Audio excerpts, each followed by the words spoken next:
So, I'm hoping that you might have reflected on last session around communication and language and thought a bit about what kind of books you want to keep embedded in your curriculum and what those books you've chosen help you teach explicitly, what language they help you support you in delivering and embedding in the children's understanding, which books help the children remember certain words or language structures, and what is it that you introduce at the different stages. So you may have a book around families at the beginning of the year that then becomes a more complicated book with a bit more language in it by the spring term, and then by the summer term you may have a book that talks about all the different families that you may come across that are beyond the experience of the children. Oh, wonderful. Sanal, hello. Yes. You can speak if you're off mute. If not, let me have a look if I can see in the chat if you've put anything. Did you want to speak, Sanal? I can't hear you. You can try using the chat if you want to. If you wanted to contribute to this section. We're just going to lower your hand, but do put it up again if you want to say anything. But we're quite a small group, so I'm happy for you to come off mute and just say what you'd like to contribute. So, have I got any volunteers? Any books that you find are really useful? Any sequences of learning that you'd like to share? Any reflections on your last session that have helped you think about how you're making choices to teach the communication and language element? Of course, it's not everything, but you might have found one aspect that you're happy to share.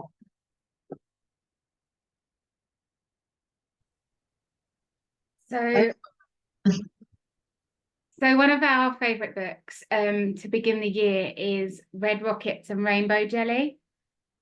And it's so repetitive. It says, this is Nick, this is Sue. Nick likes this, Sue likes this.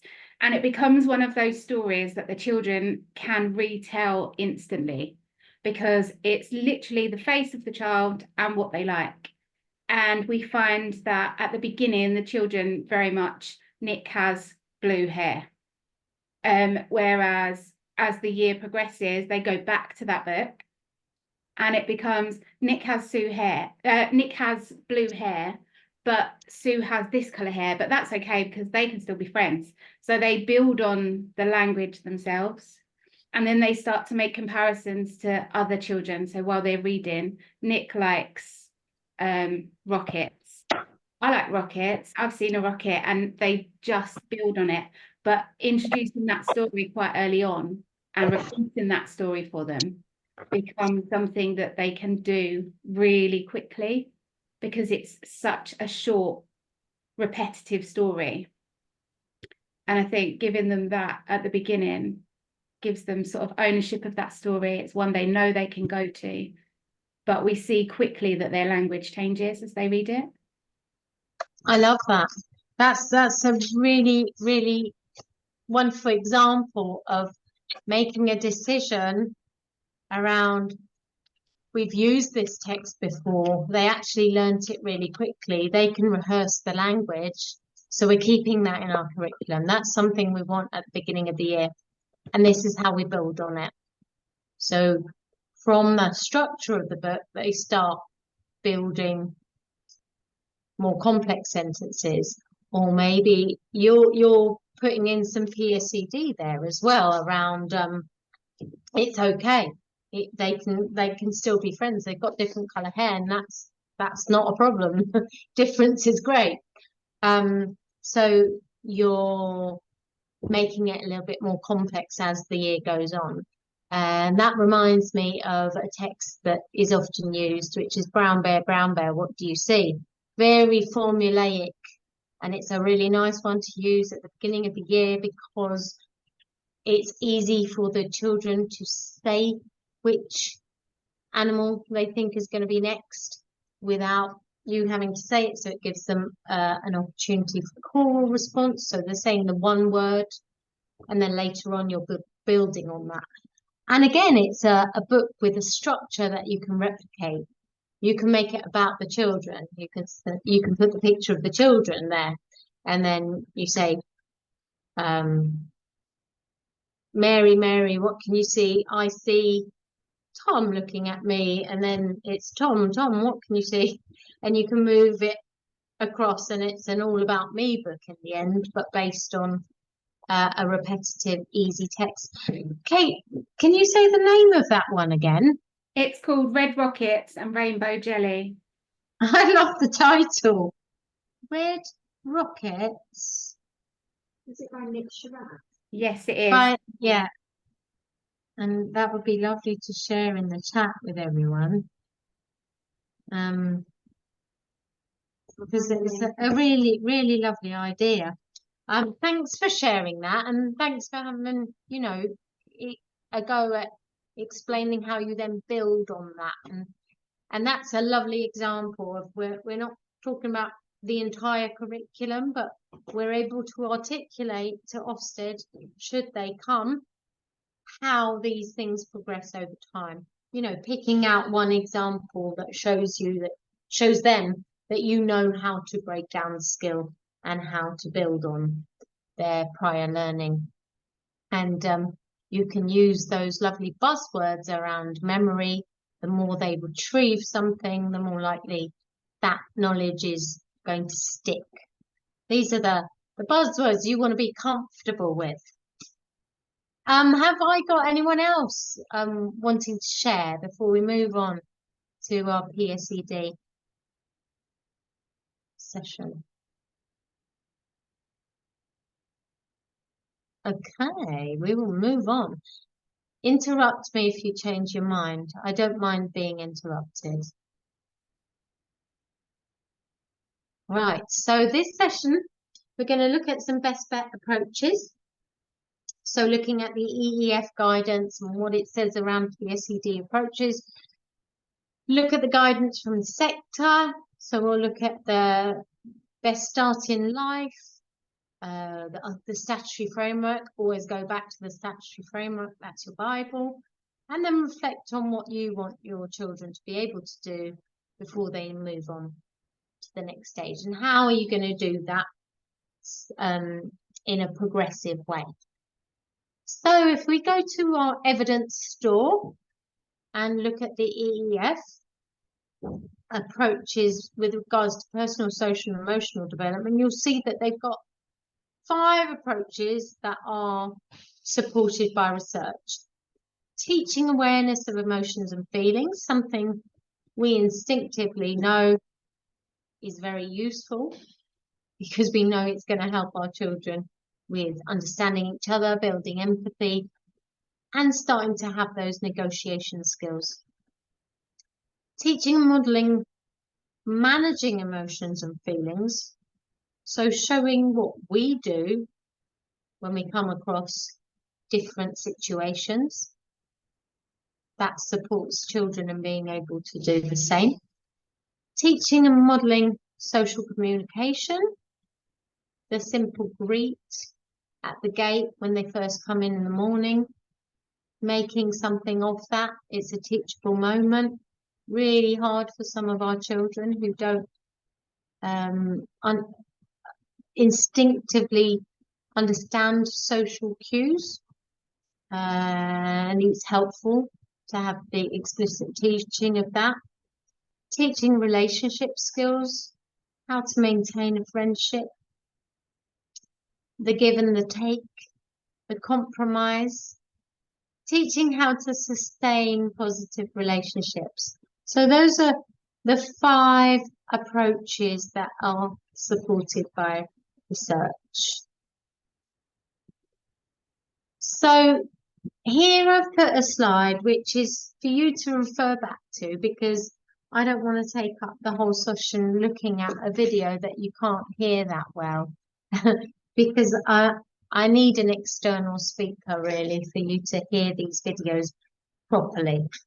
The really lovely siren film video that shows an adult interacting very sensitively with a child who is feeling really quite upset. Another child has hurt him and he's run away from the situation because he's so distraught he can't bring himself to try and sort it out with the other children. So he's needing a bit of support from an adult who can take him over, have a reasonable conversation with the other children. She's really non-invasive in the way that she does this. So it's non-confrontational. So the other children take part in the discussion really openly. And this child feels really listened to and validated. And so it shows all those skills, the social development of the child, the emotional development, supporting conflict resolution.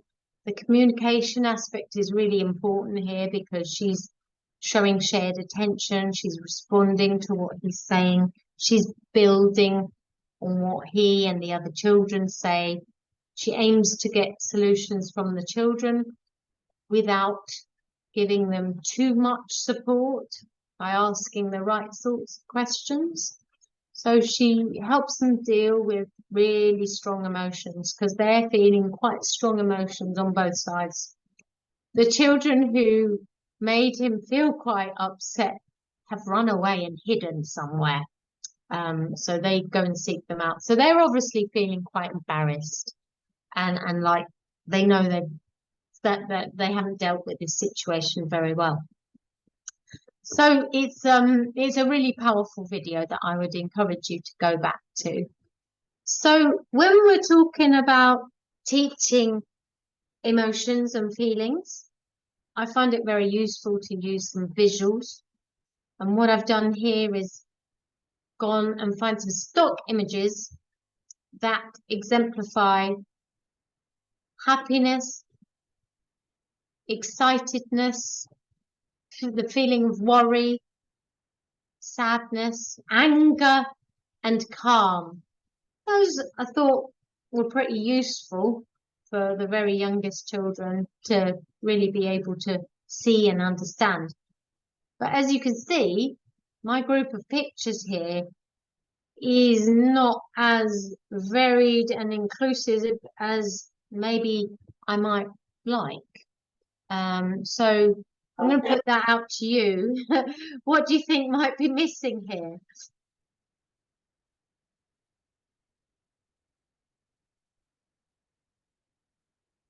You can be critical of my choices.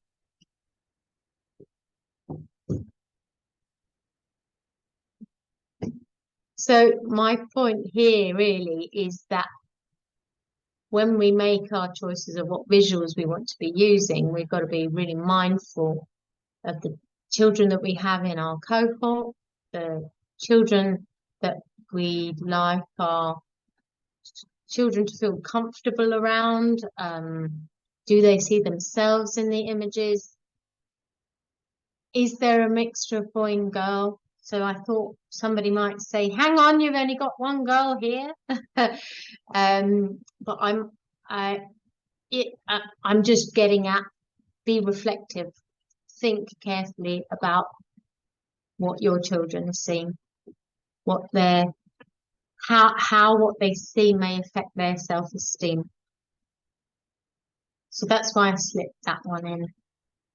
So here we've got a situation where the children are taking turns in a collective.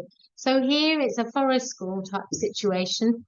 And one of the really important elements of forest school is that you're creating community over time. So you may do forest school once a week. The idea there is that you meet up with the same group of people and you become a little community, and you learn how to listen to each other and how to collaborate with each other, how to resolve conflicts together. So it's a very good construct to look at personal, social, and emotional development. And when you've got sticks like the talking sticks here, it's a very simple way to make sure that each child is feeling like they've had a turn, they've been listened to, they have agency, they can choose how they're going to introduce themselves that day. So that's why I've slipped this one in. I've also found that doing this outside rather than a circle time inside means that some children feel less inhibited and are more likely to have a go. So going back to our Bible, the foundation state statutory framework, the bit that I've pulled out here is from the little paragraph that you've got for each area of learning. You've got them for the prime areas and for the specific. And this bit stood out to me as a really important reminder. Strong, warm, and supportive relationships with adults enable children to learn how to understand their own feelings and those of others.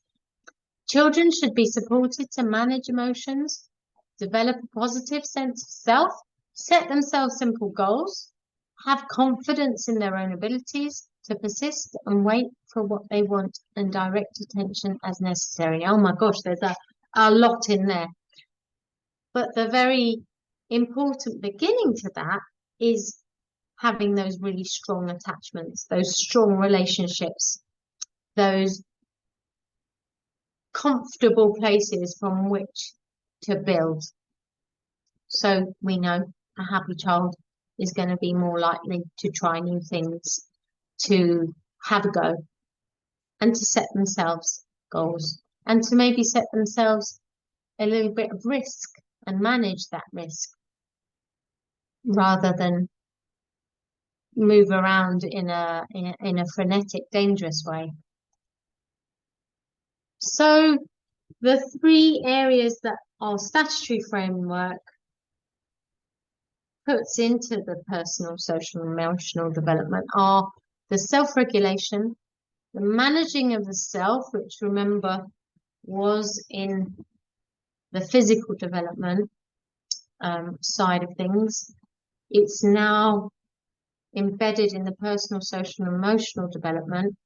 One can argue that there's an awful lot of physical development involved within managing yourself.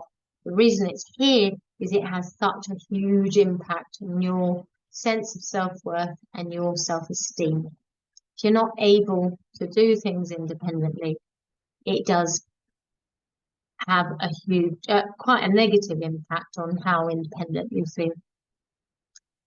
And then building relationships. So this image here is of the children in the forest school having a look at where the potatoes had been growing.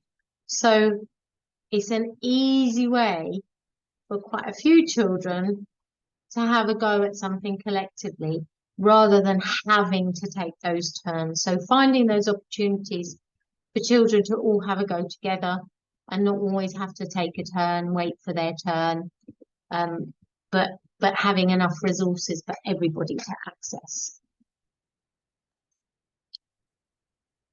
So if we then look at the best start in life, they're really wordy, these slides, but the reason for that is I'd like you to be able to have a reference to go back to the best start in life and see what has come out of the review that Ofsted did in relation to personal, social, emotional development. So I've put in quite a few cut and pasted bits that are relevant to the personal, social, emotional development and the best start in life. So here is very linked to the choices that you're making in terms of curriculum, considering how all children learn. So when we're devising our curriculum, that's why we need to be looking at it progressively, because we have children that may have very different starting points, and we need to know how to go back to the stage that they're at and build on from there, rather than skipping a few stages and trying to get everyone to use a fine pen when actually they need a much more chunky one, or to walk to balance along a line rather than get them already balancing on a beam that's at a height that's just not attainable. That really affects children's self-esteem, because they need something that's just out of their reach, but that they can achieve independently with minimal support. And that is exactly the right learning space for a child. Yes, they need time to repeatedly practice something that they've just learned that they can do quite easily. But then we need to catch the moment that that's getting a little bit boring for them and they need the right amount of challenge. So our job is to work out whether they're overstimulated or understimulated, and what then we need to do to get them into that right comfortable space for the learning to take place. So they here make the explicit links to all the various areas of learning. So the image I've chosen here is around linking the PSED with the physical development. So this child is actually really hesitant about climbing. He's unsure how to be at a height and feel safe at the same time. So there's actually an adult nearby, making sure he's reassured, making sure that he's not going to give up halfway, but she's not actually giving him physical support. She's where she is in a way, because she's creating a physical barrier. You can't quite see where she is, but she's going to make sure that the child behind him doesn't get too close and doesn't affect his sense of feeling safe, because that's what he needs at that moment. He needs to feel safe to be able to try this new skill of balancing at a height. The next stage for him is going to probably be in about a month, because he's going to need to practice this again and again and again, and start doing it when the adult is not so close by as well. So as he builds confidence, he'll take that further. So yes, early self-regulation is also important for later educational outcomes. As children get better at controlling and directing their cognition, emotions, and behavior, they can get more from teaching and learning activities. Yes, the language is very teaching and learning. And I think they've done this very explicitly. This is all early years specific material. And they're really emphasizing we are all teachers in the early years, whether we are an early years TA, an early years educator, level 1, level 2, level 3, level 5. We're all teaching. And so they have chosen to use this language of teaching and learning very explicitly to give importance to all of those interactions that you have with the children. In this way, self-regulation is linked to academic achievement from early childhood to adolescence and into adulthood. So they're making that link really explicit, that what we do now is going to have a huge impact on how our children progress later.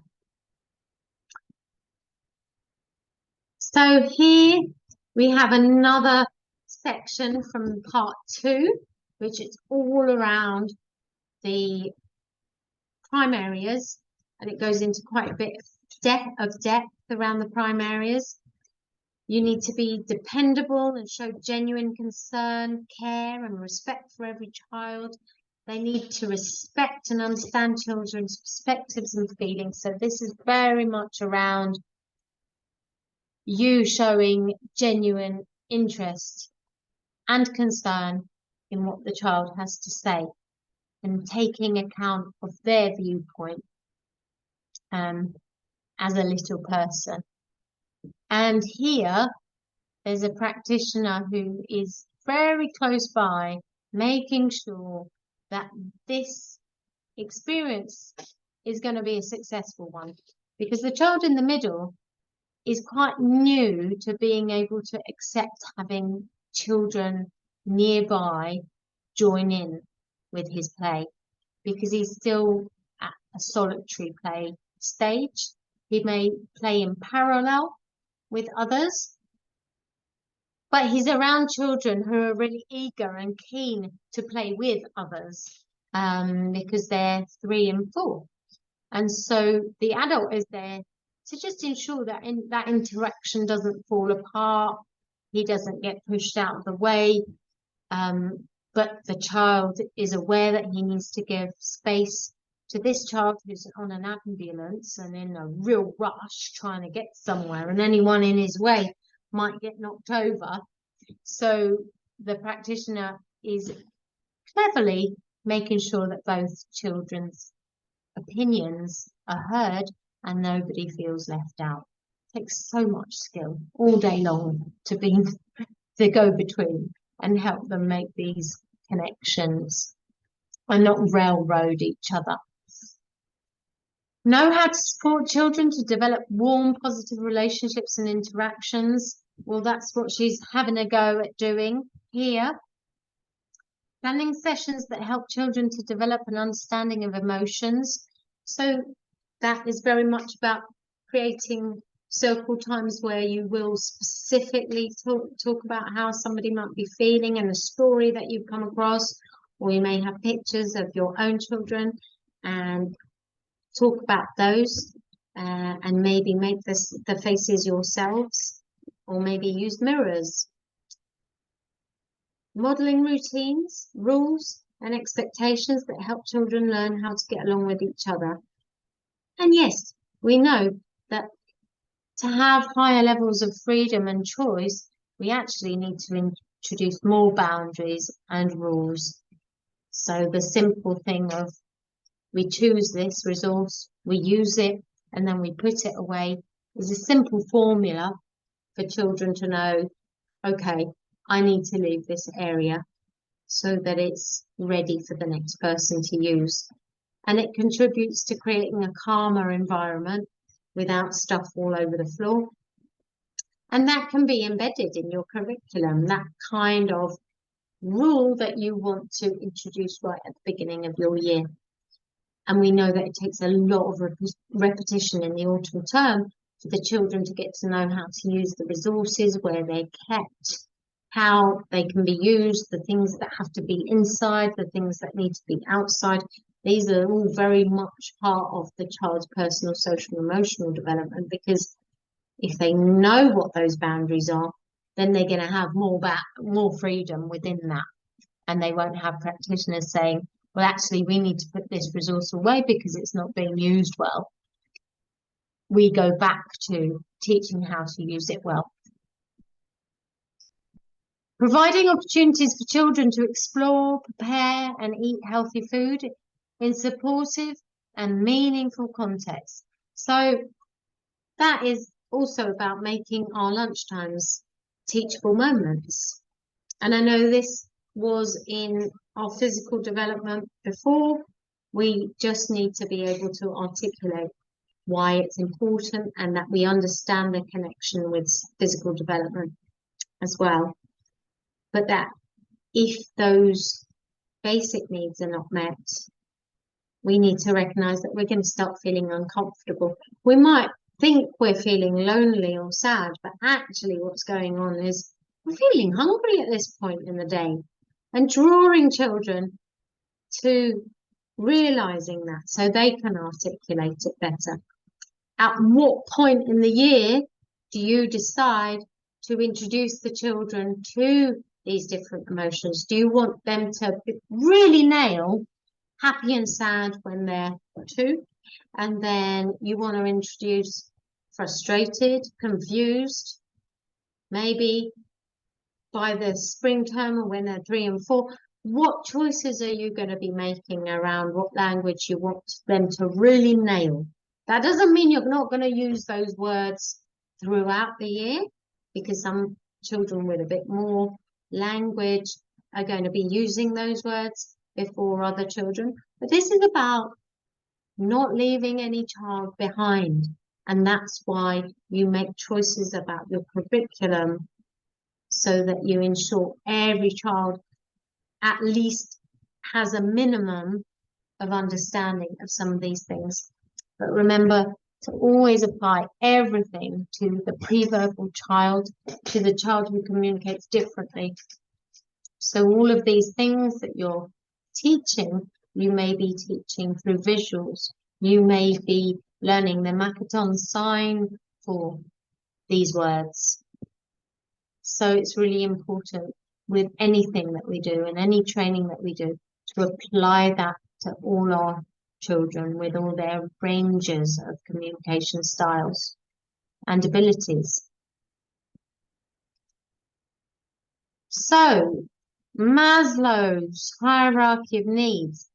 This is just a useful visual to remind us that there are some basic needs before we can move on to understanding ourselves more fully.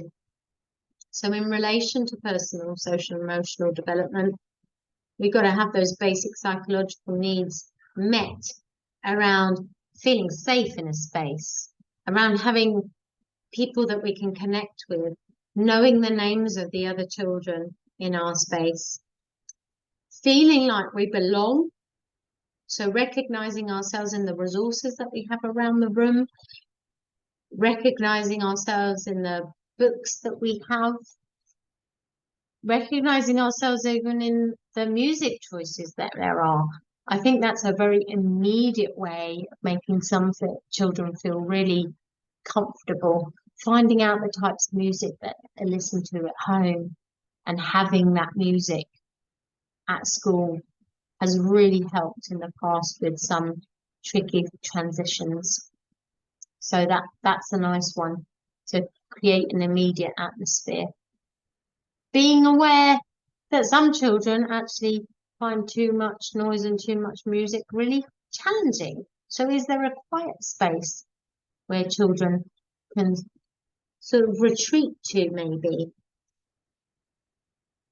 And this is going to have a big impact on self-esteem. Children being able to see clothes that they recognize, remembering not to be tokenistic about it. Really nice to have lots of open-ended fabrics, for instance, that you can use in different ways for dressing up. But you can get fabrics from different places around the world that are really quite open-ended, that can become sarongs, they can become headscarves, they can become saris, they can become all sorts of things. They can carry babies. So thinking about the types of resources that you have and then reflecting some of the experiences that some of our children might have, the types of cooking pots that you have. Have you been to the local markets where your school or your setting is and found out the different types of pots that there are? There might be some that you haven't come across before, and have a go at putting them in the home corner, and there may be certain children that are drawn to those things.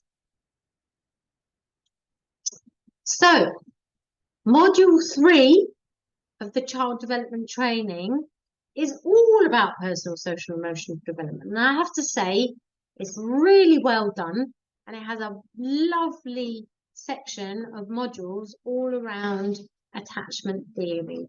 So if you want to know a bit more about attachment theory, get to module 3 of the early years child development training, and it's excellently done. So I urge you to have a look at that one. I've been going through it myself and found it very, very helpful. So lifted from module 3 to give you a little taster of what is to come. Again, they refer everything back to research. It's been made in collaboration with Ofsted. So it's all connected to the guidance in our sector. At birth, a baby will communicate and show their feelings by crying. At first, they will only smile as a reflex, but by 6 to 8 weeks, smiling becomes a controlled response to show happiness and pleasure. So I do love the way they take this right back. In fact, they're talking about a child developing their personal emotional development in the womb. And then we're looking at babies, and then they are going to need a lot of eye contact at this stage, a lot of positive facial expression, a lot of reassurance, a lot of cuddles, a lot of comfort when crying. Now, all of these elements will probably bring to mind some of our children who may be presenting milestones that we would expect them to have gone past. Everyone's got a different starting point. So some of these approaches are really applicable for some of our children who've got gaps in their PSED. In your setting, babies also need to hear lots of new language to help them to learn. Develop and rehearse new vocabulary. Babies will benefit from plenty of talking, singing, and general conversation to reinforce their understanding. Just being surrounded by language actually reinforces children's feeling of belonging, knowing what's going on around them. They tune into the tone, even if they're not hearing the words or understanding them yet. So in your practice, you should help children to develop key personal, social, and emotional skills and qualities like self-worth, self-efficacy, self-awareness, and self-confidence. So here we are back with the slightly older children, the 3 and the 4-year-olds. And again, we're with a group of children who find it really hard to work collaboratively together. But because they've been supported in how to do this, we've got a very happy child who feels like he's really succeeded in getting other children interested. They're showing interest in what he's come up with. He's sort of taken control of the game that other children feel quite invested in being part of. And he's already moving on to accepting a little bit of collaboration from the others. And here are some of the different strategies you can use to encourage children's personal, social, and emotional development. Active listening, promoting choice, reinforcing individual characteristics, which what they're meaning here is reinforcing a child's background, a child's interests, a child's home environment.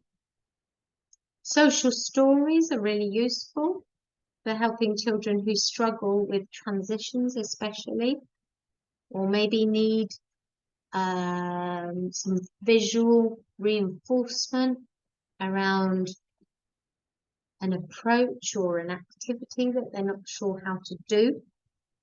Encouraging responsibility and including children's preferences.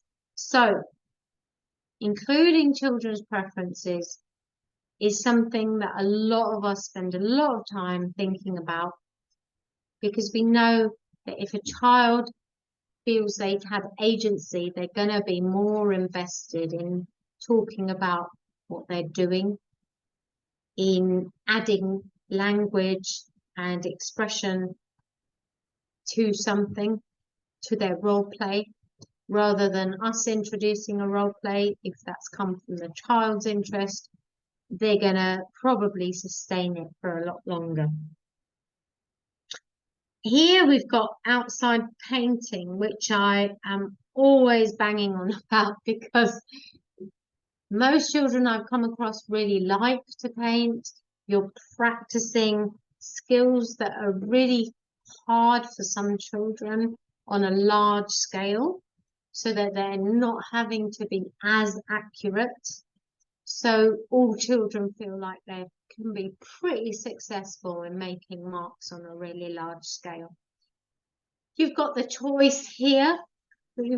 Here I've also chosen the prime colours because you've got the choice to mix those. So there is the opportunity to get more paintbrushes, more pots, and have a go at starting to mix some of those colours and discover that as you go.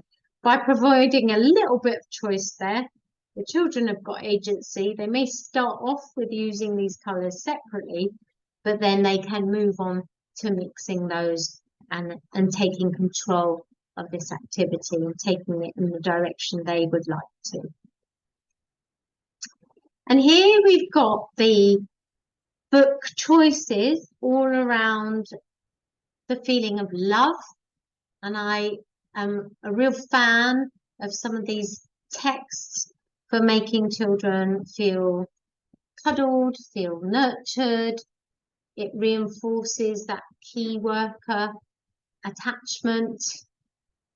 And they're lovely texts to maybe have in a cuddly, cushiony area.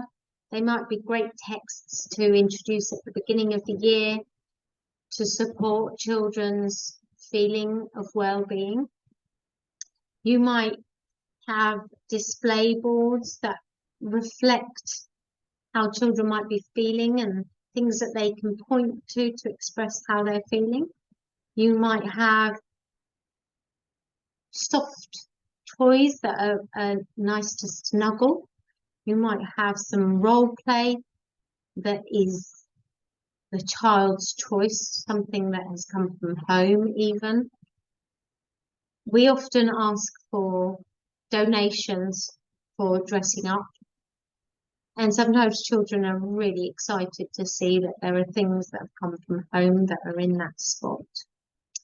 And educational visits, yes, very, very valuable in making children understand about their local area, feel like they are really knowledgeable about where they live, they feel more confident about knowing that they can go beyond their little setting.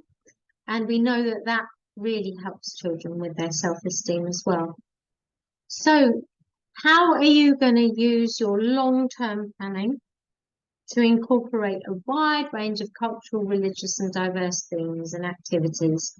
Remember, those are your activities, and your long-term plan could include your curriculum, but really your curriculum is around, what do I want my children to know? I want my children to know at the beginning of the year how to ask somebody what their name is. I want them to know how to make contact with that child next to them. And then next term, I want them to be able to formulate a question like, what's your favourite colour? Or what do you like to do after school? Or what do you eat for breakfast? That's your curriculum. How you do that, through which activity you plan, that is your planning. So making that distinction between your curriculum and your planning. Your curriculum comes first. It's the learning you want them to have by the time they've finished that portion of the year. And that may shift, because what you've planned for some children at the beginning of the year is going to be what you want a child to achieve by the end of the year, because their starting point was quite different. And you can articulate that. So a social story is really useful for a child who might be struggling to get out the house. This could be supportive for the family. It may be that your social story is just formed of squiggles that the child creates. It may not be these perfect little pictures that are quite stylized. A child might respond really well to their own pictures and their own scribbles. It may be that you need to use photographs because that's what the child is going to respond to best.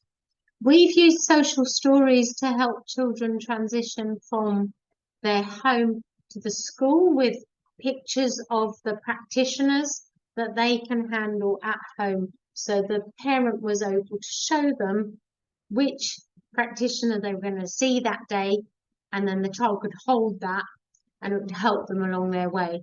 And we also had pictures for children who got really muddled when a different person came to pick them up and they weren't expecting it. So we had a picture of the childminder and we had a picture of the parent, and we make it really clear to the child throughout the day which adult was going to be picking them up that day.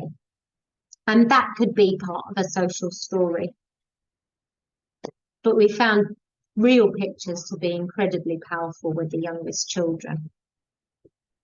And social stories are a really good idea to be using at a time when the child's life is going through a difference, such as a new baby or moving house or a grandparent having passed away. So thinking about maybe introducing social stories for those events as well.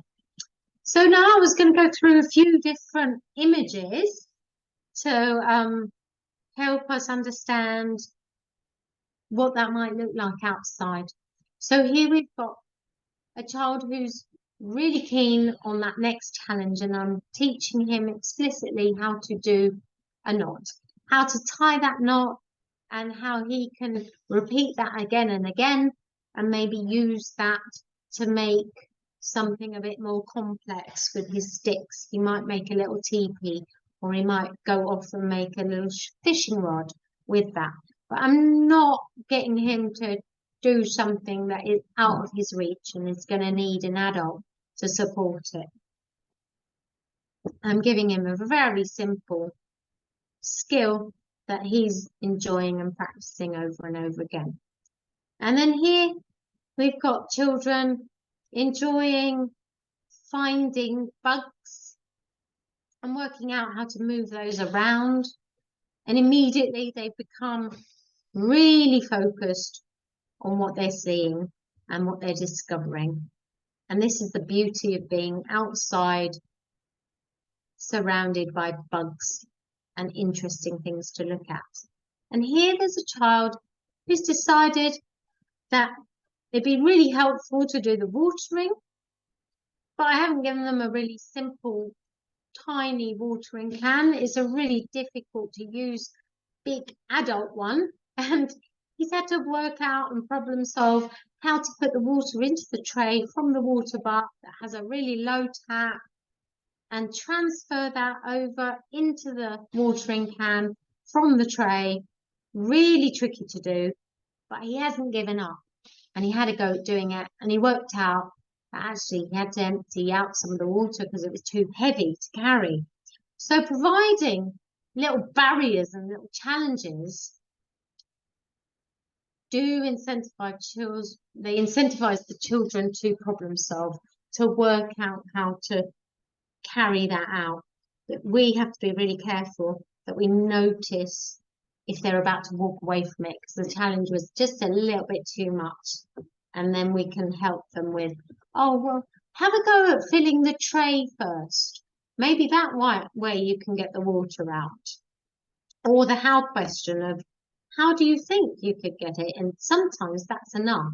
How do you think you can get the water from the tray into the watering can? And just asking that helps them with the next processing. And here they're collaborating, moving the water from one end to the other end of the forest school space because they're really invested in watering a newly planted tree. And there was one child who wanted to do this all on their own, but they soon worked out that it was too heavy and they were going to have to enlist the help of some others. And so it was a perfect opportunity for me to help them do that in a collaborative way without taking over the situation. And here is an example of how we use clay. At the beginning of the year, we might have clay for the children to manipulate, and they don't have to make something out of it that's going to look like something.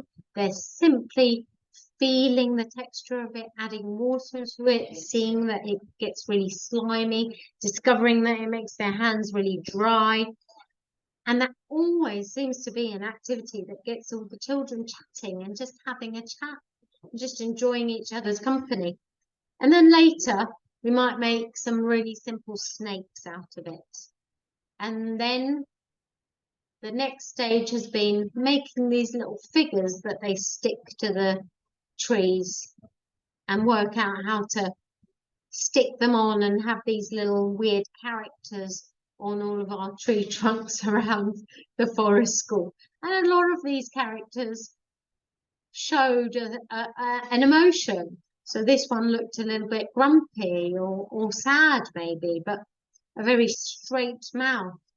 So you can incorporate making very simple faces with this type of activity and progressively building on the clay work over the year. And here we've got the 2-year-olds who are discovering potatoes, and they've been given the task of getting them out without crawling in. So they've had to find some really long sticks. They've had to work out how to not poke each other in the eye, how to factor in that they've got somebody next to them. And that's been done with the adult asking questions rather than telling them how to do it. Or maybe pointing out, oh, I think that stick's getting a bit close to Peggy's eyes. Oh my gosh, we've gone over time. We've gone back to the sticks. This was a very happy moment where they're at the end of a session tapping them out if that's all they can do or want to do. And if they wanted to, they were explaining how they felt at the end of the session. So here are your useful documents. I've put all the links in, and the Stronger Practice Hub link is there as well if you want to have a look at the website, see the other events that are coming up, the training that we've got available. We've got some speech and language training coming up from Evelina, which could be very useful.